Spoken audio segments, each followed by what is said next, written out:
শেখ হাসিনা সহ ৩ জনের বিরুদ্ধে জুলাই আগস্টের মানবতা বিরোধী অপরাধের মামলায় আজও সাক্ষ্য দেবেন দৈনিক আমার দেশের সম্পাদক মাহমুদুর রহমান। তার সাক্ষ্য দেওয়ার শেষে এনসিপির আহ্বায়ক মোহাম্মদ নাহিদ ইসলামেরও সাক্ষ্য দেওয়ার কথা রয়েছে আজ। আন্তর্জাতিক অপরাধ ট্রাইব্যুনালে আছেন সহকর্মী জাবেদ আক্তার। বিস্তারিত জানতে সরাসরি যুক্ত হচ্ছে তার সঙ্গে। জাবেদ, ঠিক এই মুহূর্তে কি অবস্থা সেখানে? সাক্ষ্য গ্রহণ শুরু হয়েছে কিনা? দর্শক, যেমনটা জানাচ্ছিলাম যে শেখ হাসিনা সহ ৩ জনের বিরুদ্ধে জুলাই আগস্টের মানবতা বিরোধী অপরাধের মামলায় আজও সাক্ষ্য দেবেন মাহমুদুর রহমান এবং নাহিদ ইসলামও সেখানে আজকে সাক্ষ্য দেবেন। আমরা বিস্তারিত জানবো আমাদের সহকর্মীর কাছ থেকে। আজকে আন্তর্জাতিক অপরাধ ট্রাইব্যুনাল ১-এ সাক্ষ্য দেবেন মাহমুদুর রহমান, আমার দেশ পত্রিকার সম্পাদক। জুলাই আগস্টের যে মানবতা বিরোধী অপরাধ জুলাই হত্যাযজ্ঞের, সেখানে শেখ হাসিনা, সাবেক স্বরাষ্ট্রমন্ত্রী আসাদুজ্জামান খান কামাল এবং সাবেক আইজিপি চৌধুরী আবদুল্লাহ আল মামুনের বিরুদ্ধে যে মামলা চলছে, সেই মামলায় গতকালও তিনি সাক্ষ্য দিয়েছিলেন।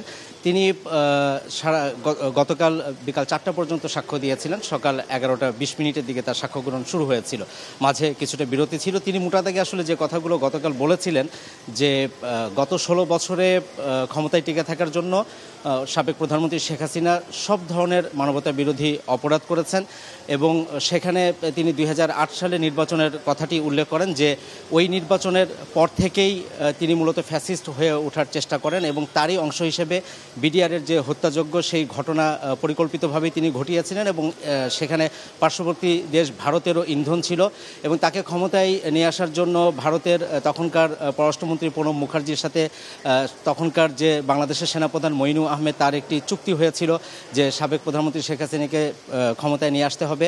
এরপরে তিনি বিডিআর বিদ্রোহ নিয়ে কথা বলেছেন। তিনি শাপলা চত্বরের যে গণহত্যা, সেই প্রসঙ্গ তিনি তুলেছিলেন এবং সেখানে তিনি বলেছেন যে ফজলিনুর তাপস, যিনি ধানমন্ডির সাবেক এমপি ছিলেন এবং শেখ পরিবারের এবং শেখ হাসিনার একজন ঘনিষ্ঠজন, তাকে বিচারের মুখোমুখি করা হয়নি। একই সাথে তিনি হেফাজতে ইসলামের কথা বলেছেন, গণজাগরণ মঞ্চের কথা বলেছেন।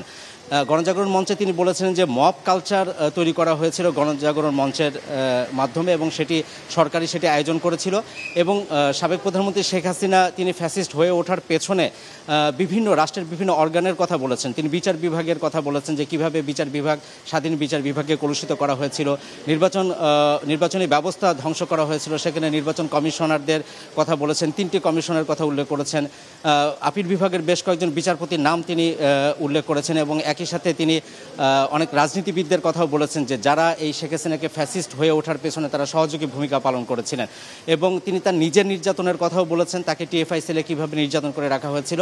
আজ সকাল 10:40 দিকে তিনি এসেছেন, আজকে তার দ্বিতীয় দিনের সাক্ষ্য এবং আজকে তিনি তার সাক্ষ্যের যে বাকি অংশটুকু সেটুকু শেষ করবেন। তিনি যেটি জানিয়েছেন যে আধা ঘন্টা থেকে 1 ঘন্টার ভিতরে তিনি শেষ করবেন। এরপরে রাষ্ট্রনিযুক্ত যে আইনজীবী state defence lawyer Amir Hossain তাকে জেরা করবেন এবং আমরা গতকাল চিফ প্রসিকিউটর জানিয়েছিলেন যে এনসিপির আহ্বায়ক নাহিদ ইসলাম, তারও সাক্ষ্য দেওয়ার কথা রয়েছে। তবে যতক্ষণ পর্যন্ত মাহমুদুর রহমানের সাক্ষ্য এবং তার জেরা শেষ না হচ্ছে ততক্ষণ পর্যন্ত আমরা বুঝতে পারছি না যে নাহিদ ইসলাম আজকে সাক্ষ্য দেবেন কিনা। আর এর বাইরে ট্রাইব্যুনাল 1-এ আপনি জানেন যে বনশ্রীতে মায়া ইসলাম এবং নাদিম নামে 2 জনকে হত্যা করা হয়েছিল এবং একই সাথে আমির হোসেন নামে একজনকে কার্নিশে ঝুলেছিলেন, তাকে 6 রাউন্ড গুলি করা হয়েছিল। এই মামলা আজকে অভিযোগ গঠনের আদেশের জন্য দিন ধার্য রয়েছে। এখানে সাবেক ডিএমপি কমিশনার হাবিবুর রহমান সহ 5 জন আসামি, তার ভিতরে শুধুমাত্র চঞ্চল চন্দ্র সরকার রামপুরা পুলিশ ফাঁড়ির এএসআই, তিনি গ্রেপ্তার আছেন, বাকিরা পলাতক আছেন।